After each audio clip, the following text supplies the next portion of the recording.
What's up, guys? Thank you for tuning in. I'm just gonna start this video off by saying that I filmed most of this during the middle of the winter, and then I didn't really originally film clips to bring closure to the video, so I've been sitting on a lot of this footage for a while, but just went and filmed kind of a little finishing explanation of what happened. So it's very springtime right now, but it'll cut to some winter time, and you know, I'm going through and talking about, you know, the trap setting and a little bit of trapping knowledge that I've learned in a recent course, and then it cuts to this springtime clip of explaining what I caught, how I caught it, what I'm doing with what I caught, at the very end, with a little bit of footage as well. So thanks for watching. If you're interested in trapping, this is a great video. I think it's all new to me. I'm still learning, but had some success and thought I would share it and how I did it. Thank you for checking out the video. What's up, guys? It's Alex. I am out on the farm and recently went through a course to learn how to trap coyotes because they are a problem really everywhere, but especially in our area in South Carolina, in most places really, in the continental United States. Tons of crazy science and research on coyotes, and anyways, I've been seeing them around our property. They're definitely a threat to pets, a variety of wildlife, and could be a threat to people or young people, children. So I went and did a 2-day course to learn about the science of coyotes, the history of coyotes, and also a trapping workshop, how to set traps, how to look for coyote sign, how to, you know, remove the animals from the traps, just the whole start to finish process of that. 2 trappers from the South Carolina Trappers Association kind of led the course, along with some of the biologists from the Department of Natural Resources, and it was an awesome course. They did a phenomenal job on an old plantation, provided food. It was an overnight ordeal, so you had accommodations and cooked steaks, which was incredible, and then the breakfast, lunch, everything was amazing. On I forget the name of it, but this amazing property that the DNR bought back in the 1940s, which is an old historic plantation. Amazing course. Can't say enough good things about it. Would highly recommend anyone if they're in the state of South Carolina or nearby. But anyways, we spotted some coyote sign walking out of the duck pond this morning. Had a little family duck hunt, kind of the tail end of the season. Wasn't the most exciting, craziest duck hunt we've ever had, but I mean, each blind shot about a dozen birds and cannot complain whatsoever. But as we were walking out, we noticed some coyote sign, and really pretty obvious sign. It is just coyote scat, which looks similar to dog poop. However, it's a little bit skinnier, and it kind of resembles like a twisted rope. As you can see there, you know, it's got obvious animal hair in it from whatever they're preying on, and it's got that unique twist to it. Here was another one. So one of my cousins noticed that on his way out. I think he actually stepped in some, which I don't really know where the third pile was, but so yeah, obvious coyote sign right here coming out of the duck pond. So going to cut the camera and set up and dig some traps in the ground. All right, so just set up on the tailgate here. I actually put all my stuff on the ground when I parked because I had some dirt in my trapping box that came off an ant pile, and When I got it, the ants were dormant because it was cold, but had some ants living in my coyote kit, so had to dump everything out. So I got it all on the ground here. But this is what the traps look like. This is the anchor. So you actually take this custom tool. It's from Blackwater Outfitters in Swansea, South Carolina. Super nice guy. Provided me with all my equipment. But you fix that there in the bottom of the trap, and you basically hammer this straight into the ground. And so I would say this chain is probably 24 inches, but you get it into this, what do you call that? Pivot point. The real term's escaping me right now, but you get it into the ground to there, and that's about how far you want to bury it. And then you open the trap up and it lays flat. You set it in the dirt about 1 to 1.5, 1 3/4 inches underneath the dirt, and then that's the foot plate. So the animal will step on that foot plate and it will trigger the trap to close just like it is right now. It's got 2 pounds per pressure on the foot plate. This is the dog, is what they call it, which goes up under here, and that's how you set it. But yeah, got about 6 of these that I'd put out at any given time. You can see the bottom is bare metal. The rest of it has been dipped in wax to prevent from rusting. Didn't really do the bottom because it's usually buried. It's not really going to be exposed to the elements like up here will be. So I'll show you some of the other tools I got.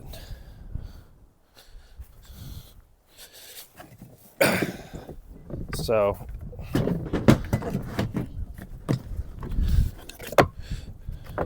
this is all stuff I learned in that recent course. But when you're starting to dig where you're putting the trap, you want to take any of the dirt you take off the ground and put it into here. So once you get the trap set, you can sift the remaining dirt to cover up the trap. This is standard unscented polyfill. So you actually put this polyfill underneath the foot plate to prevent dirt, moisture from getting up under the foot plate, which would cause it from not being able to close. So you put a bunch of polyfill under here. That way the animal steps on it, it still activates. This is a custom auger that you use to dig the trap out when you take it out of the ground. You also use this to dig bait holes. So typically you're putting a bait hole about 6 inches away from the trap, and you use this to dig the bait hole at an angle, and you fill the hole with just a little bit of bait or some lure. So the bait is actually what the animal is coming to find to try and eat. The lure is something you would put nearby the bait hole or nearby the trap to kind of put some scent out in the air as an attractant. Both the bait and the lure are going to attract the animal, but 2 different strategies.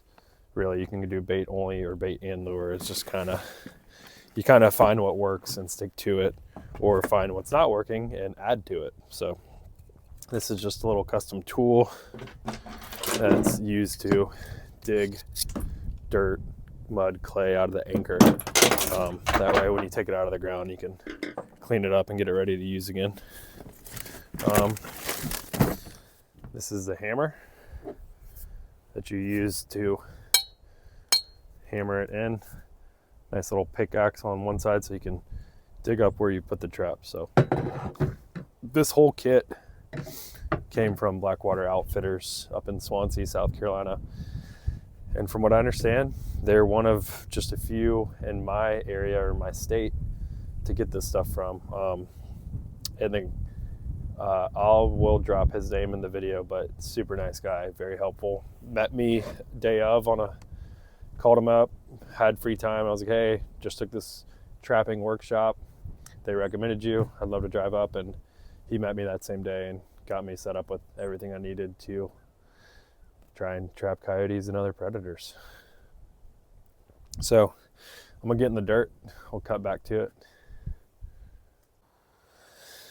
All right, so let's go back, take another look. So there's the coyote scat. So it's in the middle of this roadway here. But what I'm gonna do is set the traps up just like right here, like just off the road in this softer dirt.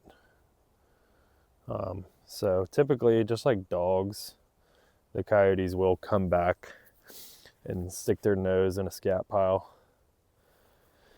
But because it's on a roadway and because I know this is a high traffic area, I don't really want my traps getting run over or to catch somebody off guard. So I'm just gonna stick them over here. And what I'm gonna do is I'm gonna set them in the ground and then just dig some generic bait holes and bait up the holes next to the trap. All right, so that auger that I showed you attaches to a 1/2-inch drill. So I just like to look at this area, nice and clean dirt. So I'm just gonna go ahead and dig my bait hole and then come back and set the trap next to the bait hole.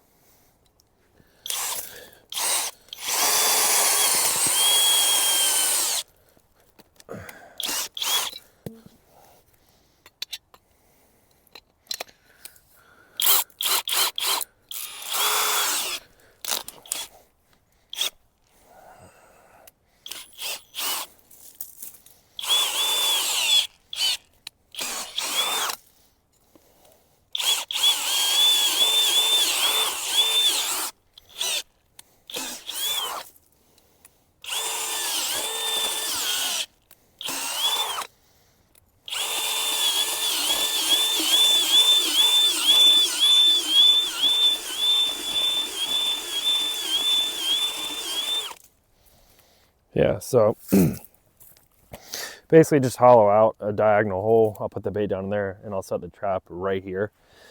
So when that animal comes to stick his face in the hole, hopefully he'll trigger the trap and get caught would be the ideal scenario. And I actually just noticed some what looks like a paw print right there in the dirt.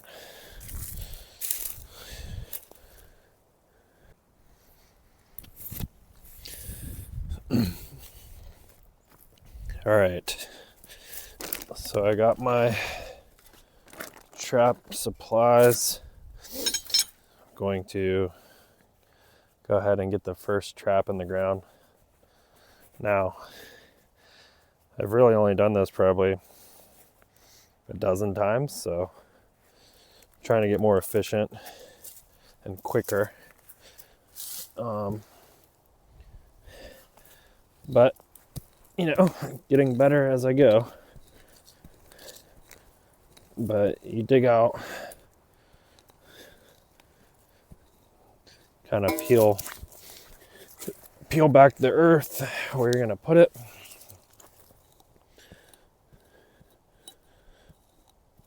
And this is probably wider than I need it to be, but that's fine, I can fill it in.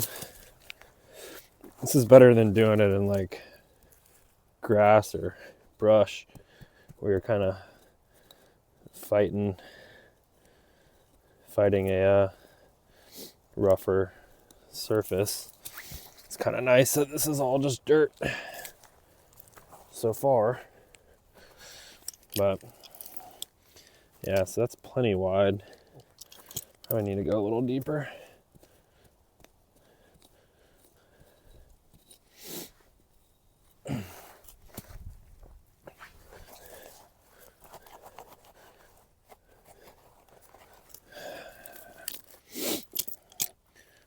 Okay, so now I'm going to go ahead and deploy the trap. So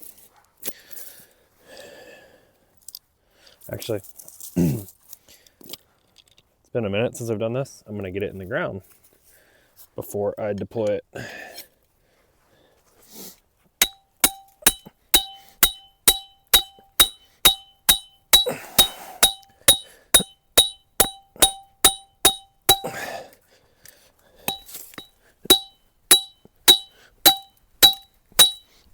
You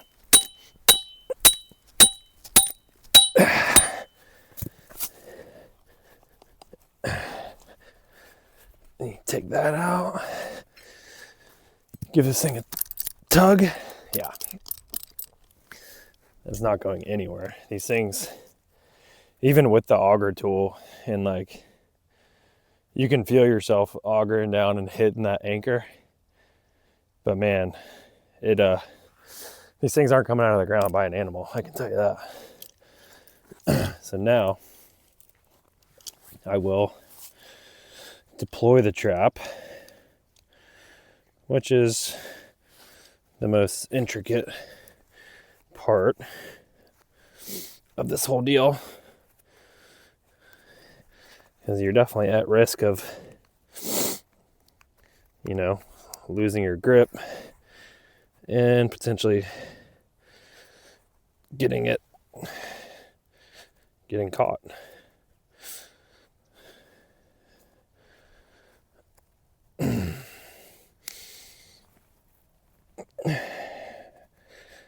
Come on. I haven't used this one since I coated it in wax, so there we go.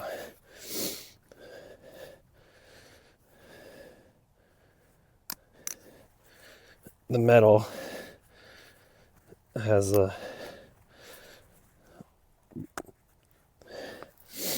little bit of a thickness to it that I just kind of scraped off throughout that process. So I will now set it very carefully.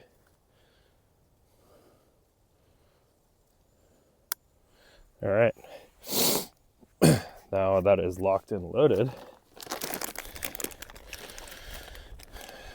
2 pounds of pressure to set that thing off. So I will go ahead and get some polyfill on there.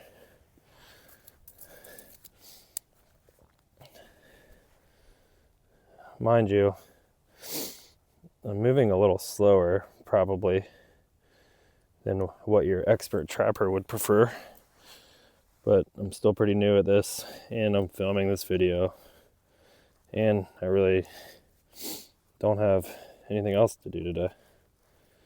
Well, I always have something else I could be doing, but it's a dreary Saturday in January. I've been awake since 4:30 duck hunting, and now I'm kind of just trying to perfect this art of trapping, if you will. So yeah, once you get the trap, really there's these 2 side pieces, and the biggest thing I learned from these trappers were you really want those to be stable. That way, if a coyote or an animal touches steps or touches any part of the trap, it doesn't move. Actually, I forgot you kind of want it to be straight on, so I just moved it. Now I'm resetting it.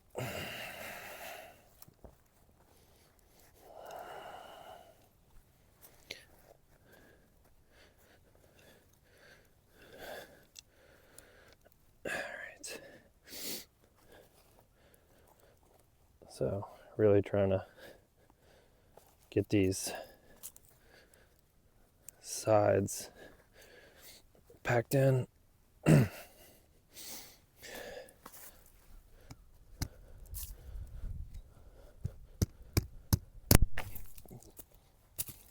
That was a mistake. I should not have. I don't even know why I was doing that. Glad I got that on film. That was stupid. Well, go ahead and reset it.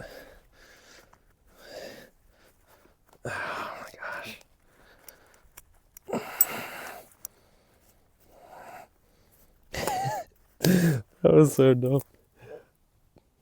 There you go. Learning on camera. All right. Reset. Let's get this thing in the ground.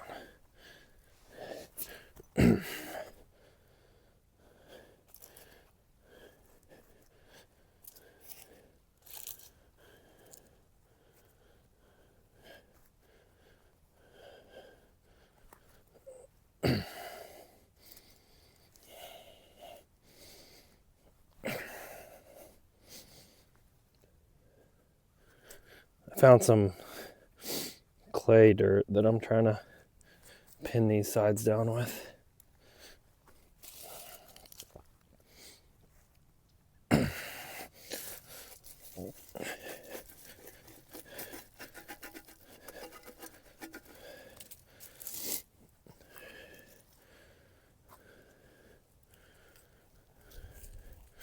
right, so I need some more dirt to cover that. So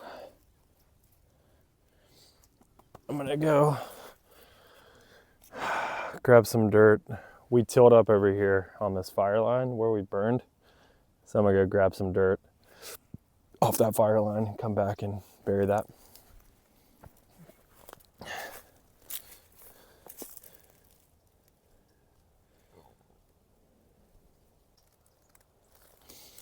All right, back with a little bit of dirt. You can see the trap here. I'm gonna go ahead and cover that up. Oh yeah, I like the look of that. Put a little bit of natural debris on here. And so what I did too is I put these pieces of wood behind the trap to kind of, the goal would be to, you know, make the animal come from this side and stick its nose down in there when it gets curious, ideally setting the trap. I'm gonna set one or two more just because this looks like a heavy area of sign, and then when I bait these holes, I will quickly run through the bait and that whole thought process there on how to bait it and hopefully attract the animal.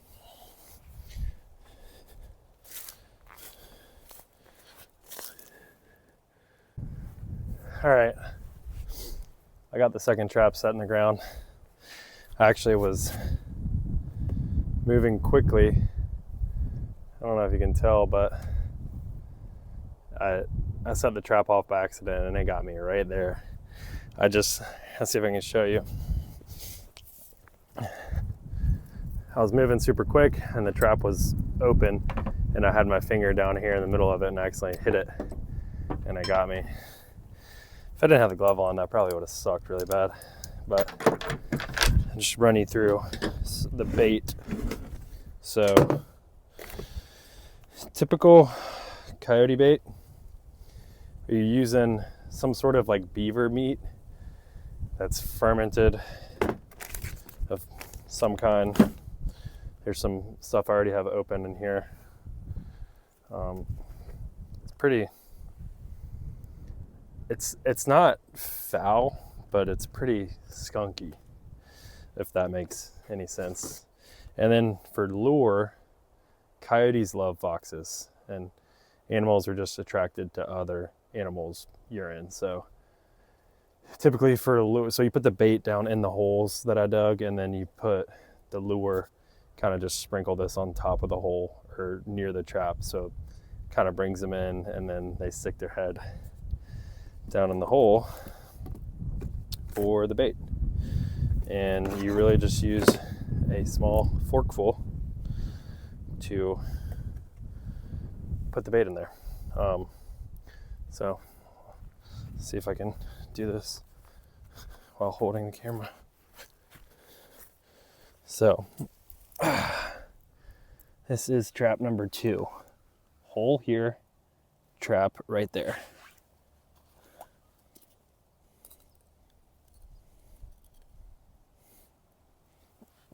So you kind of get it down in there and then rub it up against the top of the hole. So it's kind of stuck down in there. And yeah, it is not smelling great. I'm gonna leave the cap right here. Go to the second.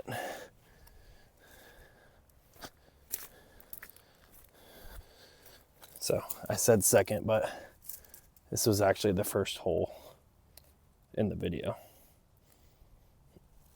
So going in reverse order, get past the little root. All right. Both trap hole have been baited. So I think what I'll do is I'll just grab the fox urine and just sprinkle a tiny bit on tops of the hole. And that will be in hopes of coming back in the morning. It's about 3 p.m. Saturday, so I'll come back Sunday morning, you know, no particular time, probably mid-morning, and potentially have some coyotes in the trap.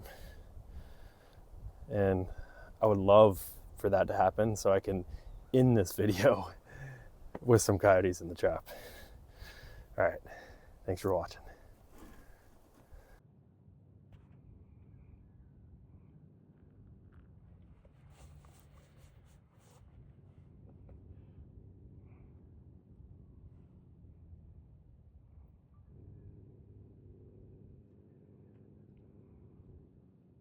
What's up, guys? So I've been meaning to get out here and film this video for a long time. So I am right where I set all those traps back in the middle of winter.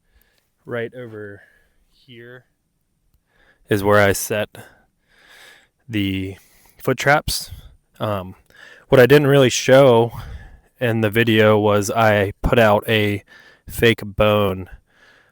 Just kind of a different tactic. You put these bones out and it's like a visual attraction to either coyotes or bobcats. I think bobcats are going to be more attracted to things visually, whereas coyotes kind of survive by their nose and they live by their sense of smell. That's their main survival approach.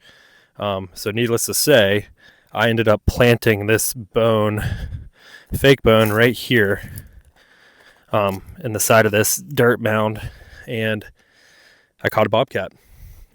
Huge 35-pound male bobcat.